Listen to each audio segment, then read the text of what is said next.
Libro El conflicto de los siglos. Capítulo 3. Una era de tinieblas espirituales.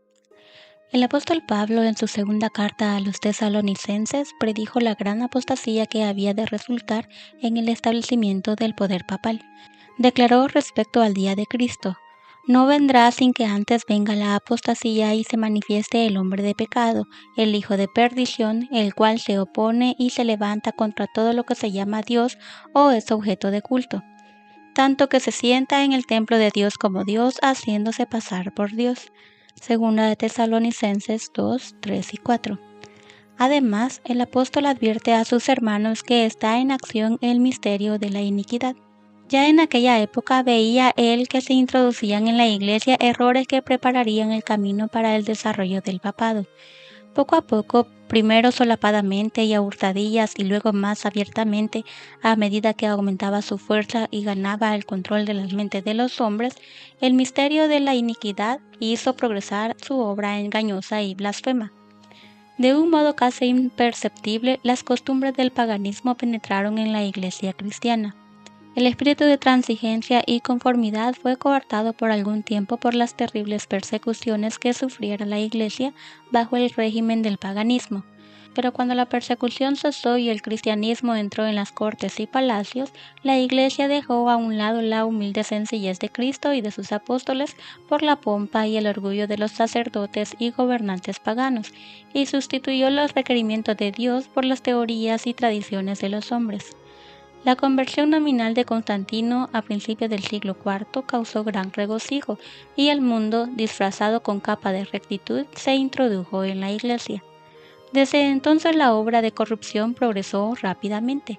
El paganismo, que parecía haber sido vencido, vino a ser el vencedor. Su espíritu dominó a la Iglesia. Sus doctrinas, ceremonias y supersticiones se incorporaron a la fe y al culto de los que profesaban ser discípulos de Cristo. Esta avenencia entre el paganismo y el cristianismo dio por resultado el desarrollo del hombre de pecado predicho en la profecía, como oponiéndose a Dios y ensalzándose a sí mismo sobre Dios. Este gigantesco sistema de falsa religión es obra maestra del poder de Satanás, un monumento de sus esfuerzos para sentarse en el trono y reinar sobre la tierra según su voluntad. Satanás se había esforzado una vez por hacer claudicar a Cristo. Vino a donde estaba el Hijo de Dios en el desierto para tentarlo, y mostrándole todos los reinos del mundo y su gloria, ofreció entregárselo todo con tal de que él reconociera la supremacía del príncipe de las tinieblas. Cristo reprendió al presuntuoso tentador y le obligó a marcharse. Pero al presentar las mismas tentaciones a los hombres, Satanás obtiene más éxito. A fin de asegurarse honores y ganancias mundanas, la Iglesia fue inducida a buscar el favor y el apoyo de los grandes de la tierra, y habiendo rechazado de esa manera a Cristo, tuvo que someterse al representante de Satanás, el obispo de Roma. Una de las principales doctrinas del romanismo enseña que el Papa es cabeza visible de la Iglesia Universal de Cristo, y que fue investido de suprema autoridad sobre los obispos y los pastores de todas las partes del mundo. Aún más, el Papa se le han dado los títulos propios de la divinidad. Se le ha titulado Señor Dios el Papa, y se le ha declarado infalible. Exige que todos los hombres le rindan homenaje. La misma pretensión que sostuvo Satanás cuando tentó a Cristo en el desierto, la sostiene aún por medio de la Iglesia de Roma, y muchos son los que están dispuestos a rendirle homenaje. Sin embargo, los que temen y reverencian a Dios resisten esa pretensión, que es un desafío al cielo, como resistió Cristo las instancias del astuto enemigo. Al Señor tu Dios adorarás y solo a Él servirás. Lucas 4:8. Dios no ha hecho alusión alguna en su palabra a que Él haya elegido a un hombre para que sea la cabeza de la Iglesia. La doctrina de la profecía papal se opone abiertamente a las enseñanzas de las Santas Escrituras. Solo por usurpación puede el Papa ejercer autoridad sobre la Iglesia de Cristo. Los romanistas se han empeñado en acusar a los protestantes de herejía y de haberse separado caprichosamente de la verdadera Iglesia, pero estos cargos recaen más bien sobre ellos mismos. Ellos son los que arriaron la bandera de Cristo y se apartaron de la fe que ha sido una vez dada a los santos. Judas 3. Bien sabía Satanás que las sagradas escrituras capacitarían a los seres humanos para discernir sus engaños y oponerse a su poder. Por medio de la palabra fue como el mismo Salvador del mundo resistió los ataques del tentador. A cada asalto suyo, Cristo presentaba el escudo de la verdad eterna diciendo, escrito está. A cada sugestión del adversario oponía él la sabiduría y el poder de la palabra. Para mantener su poder sobre los hombres y establecer la autoridad del usurpador papal, Satanás necesita que ellos ignoren las santas escrituras. La Biblia ensalza a Dios y coloca a los hombres seres finitos en su verdadero sitio. Por consiguiente, hay que esconder y suprimir sus verdades sagradas. Esta fue la lógica que adoptó la Iglesia romana. Durante siglos se prohibió la circulación de la Biblia. No se permitía a la gente que la leyese ni que la tuviese en sus casas, y sacerdotes y prelados sin principios interpretaban sus enseñanzas para sostener sus pretensiones. Así fue como el Papa vino a ser reconocido casi universalmente como vicegerente de Dios en la tierra, dotado de autoridad sobre la Iglesia y el Estado. Una vez suprimido lo que descubría el error, Satanás hizo lo que quiso. La profecía había declarado que el papado pensará en cambiar los tiempos y la ley. Daniel 7:25. No tardó en iniciar esta obra. Para dar a los conversos del paganismo un sustituto del culto a los ídolos y para animarlos a que aceptaran nominalmente el cristianismo, se introdujo gradualmente en el culto cristiano la adoración de imágenes y reliquias. Este sistema de idolatría fue definitivamente sancionado por decreto de un concilio general. Para completar su obra sacrílega, Roma se atrevió a borrar de la ley de Dios el segundo mandamiento, que prohíbe la adoración de las imágenes, y a dividir en dos el último mandamiento para conservar el número de estos. El espíritu de concesión al paganismo fomentó aún más el desprecio de la autoridad del cielo. Obrando por medio de dirigentes no consagrados de la Iglesia, Satanás atentó también contra el cuarto mandamiento y trató de echar a un lado el antiguo sábado, el día que Dios había bendecido y santificado, para colocar en su lugar el día festivo observado por los paganos como el venerable Día del Sol. Este intento no se hizo al principio abiertamente. En los primeros siglos, el verdadero día de reposo, el sábado, había sido guardado por todos los cristianos, los cuales, siendo celosos de la honra de Dios y creyendo que su ley es inmutable, respetaban escrupulosamente la santidad de sus preceptos. Pero Satanás procedió con gran sutileza por medio de sus agentes para lograr su objetivo. Para llamar la atención de las gentes hacia el domingo, fue declarado día de fiesta en honor de la resurrección de Cristo. Se celebraban servicios religiosos en este día, no obstante se lo consideraba como día de recreo y seguía guardándose piadosamente el sábado. Con el fin de preparar el terreno para la realización de sus fines, Satanás indujo a los judíos antes del advenimiento de Cristo a que recargarse en el sábado con las más rigurosas exacciones, de modo que su observancia fuese una pesada carga. Aprovechándose luego de la falsa luz que había proyectado sobre él, provocó su desprecio, presentándolo como una institución judía. Mientras que los cristianos seguían observando generalmente el domingo como día de fiesta alegre, el diablo los indujo a hacer del sábado un día de ayuno, tristeza y abatimiento para hacer patente su odio al judaísmo. A principios del siglo IV, el emperador Constantino expidió un decreto que hacía del domingo un día de fiesta pública en todo el Imperio Romano. El Día del Sol fue reverenciado por sus súbditos paganos y honrado por los cristianos, pues era política del emperador conciliar los intereses opuestos del paganismo y el cristianismo.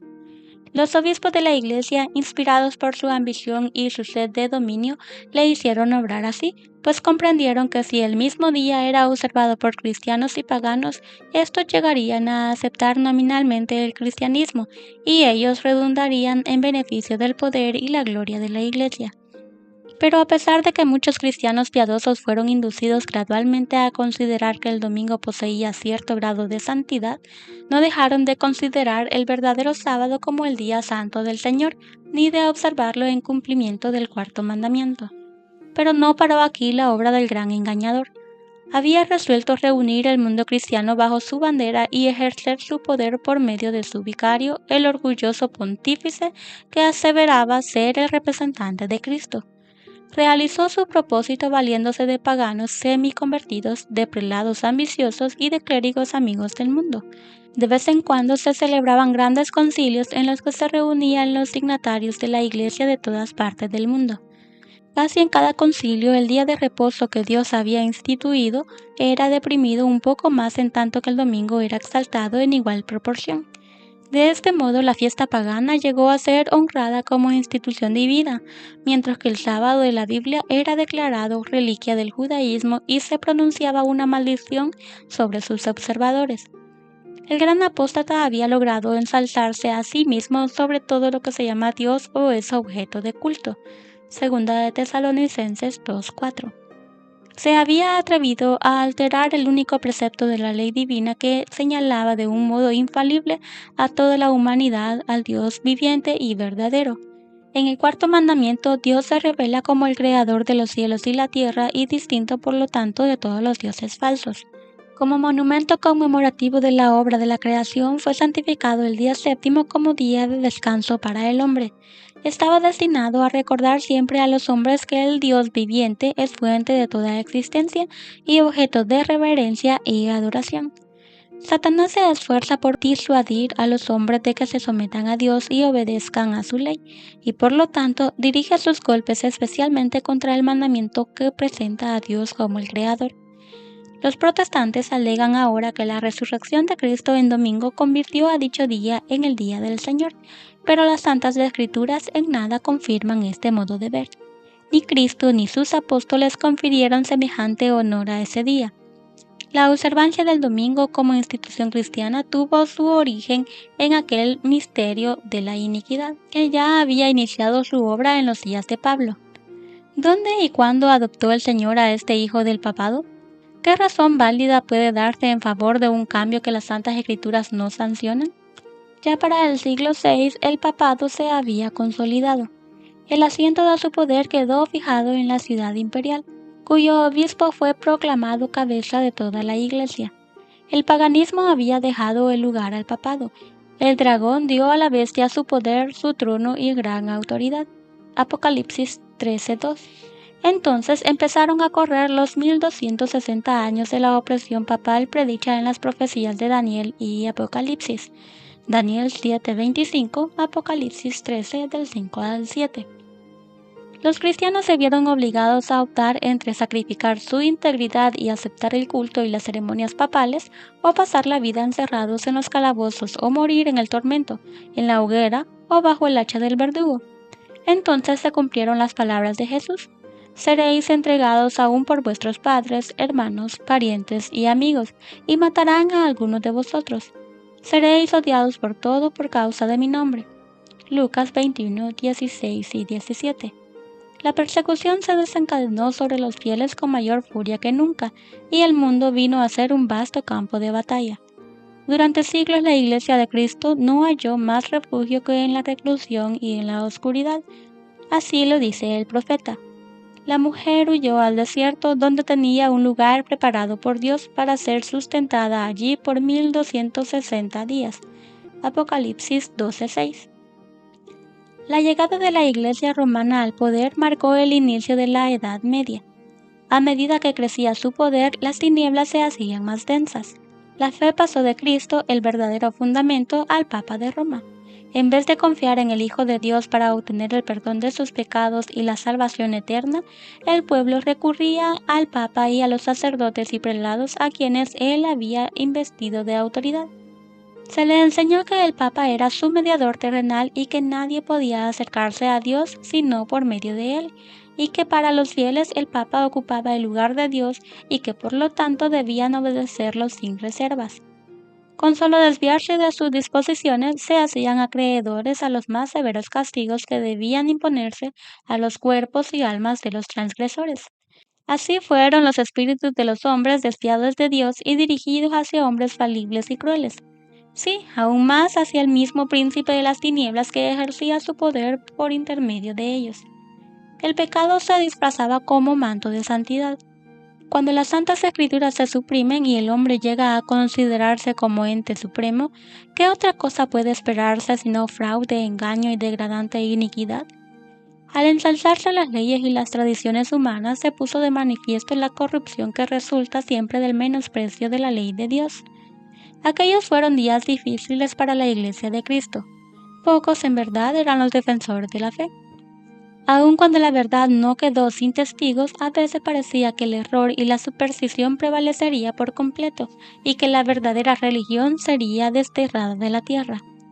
El Evangelio se perdía de vista mientras que las formas religiosas se multiplicaban y la gente se veía abrumada bajo el peso de exacciones rigurosas. No solo se le enseñaba a ver en el Papa a su mediador, sino aún a confiar en sus propias obras para la expiación del pecado. Largas peregrinaciones, obras de penitencia, la adoración de reliquias, la construcción de templos, relicarios y altares, la donación de grandes sumas a la Iglesia, todas estas cosas y muchas otras parecidas les eran impuestas a los fieles para aplacar la ira de Dios o para asegurarse su favor. Como si Dios, a semejanza de los hombres, se enojara por pequeñeces o pudiera ser apaciguado por regalos y penitencias. A pesar de que los vicios prevalecían aún entre los jefes de la Iglesia romana, su influencia parecía ir siempre en aumento. A fines del siglo VIII, los partidarios del Papa empezaron a sostener que en los primeros tiempos de la Iglesia tenían los obispos de Roma el mismo poder espiritual que a la fecha se arrogaban. Para establecer esta pretensión había que valerse de algunos medios que pronto fueron sugeridos por el padre de la mentira. Los monjes fraguaron viejos manuscritos.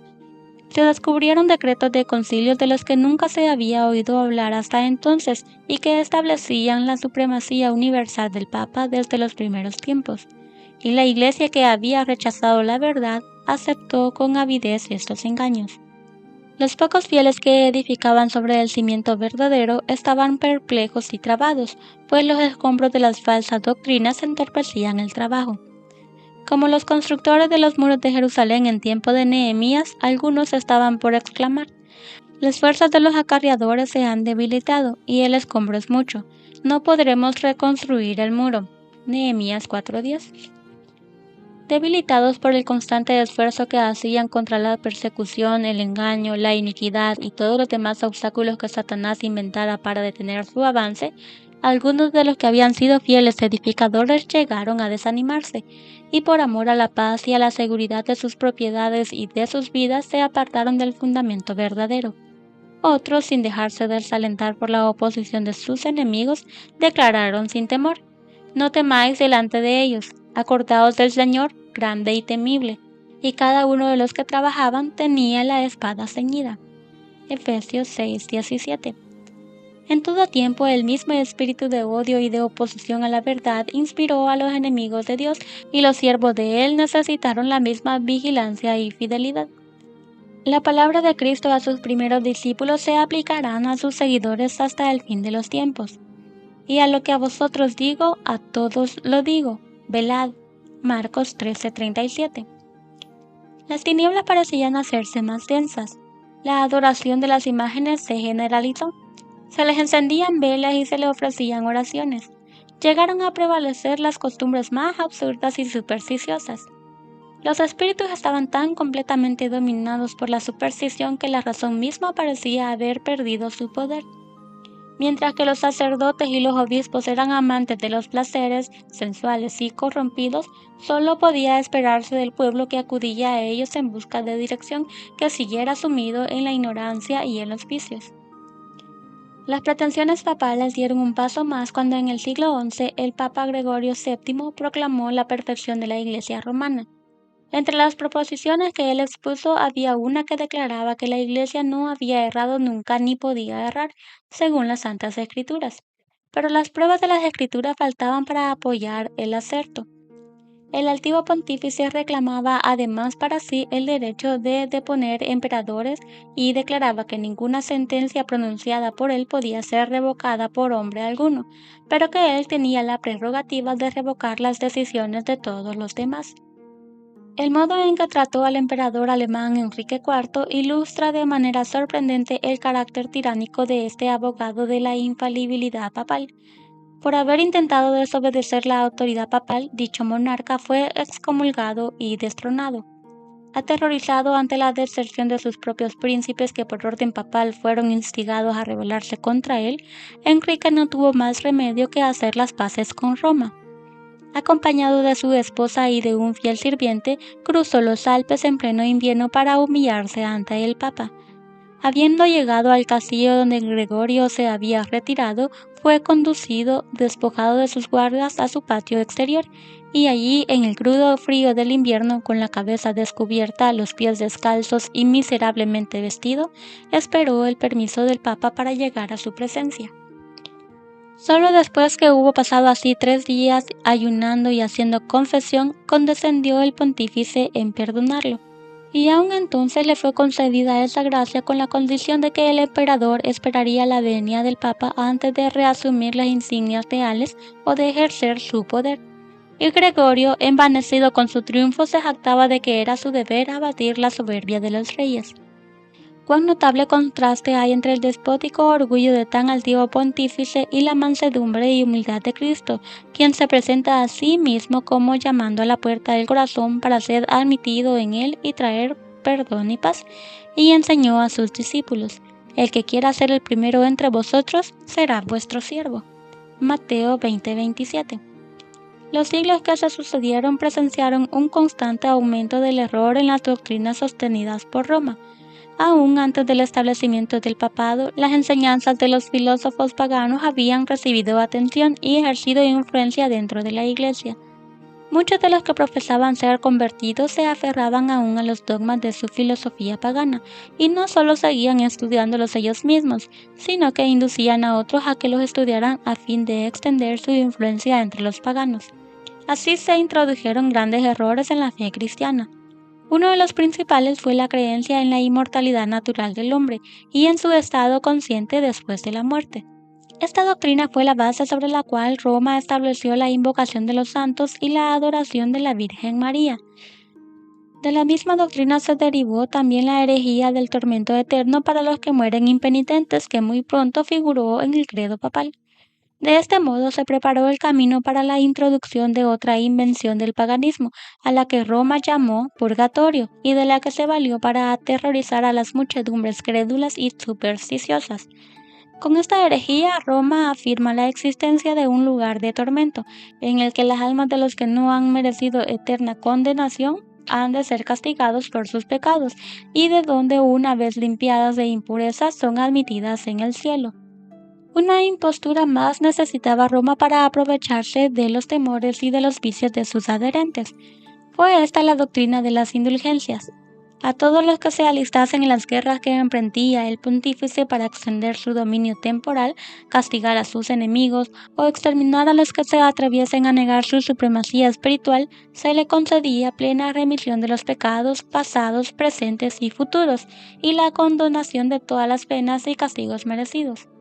Se enseñó también al pueblo que por medio de pagos hechos a la Iglesia podía librarse del pecado y librar también a las almas de sus amigos difuntos entregados a las llamas del purgatorio.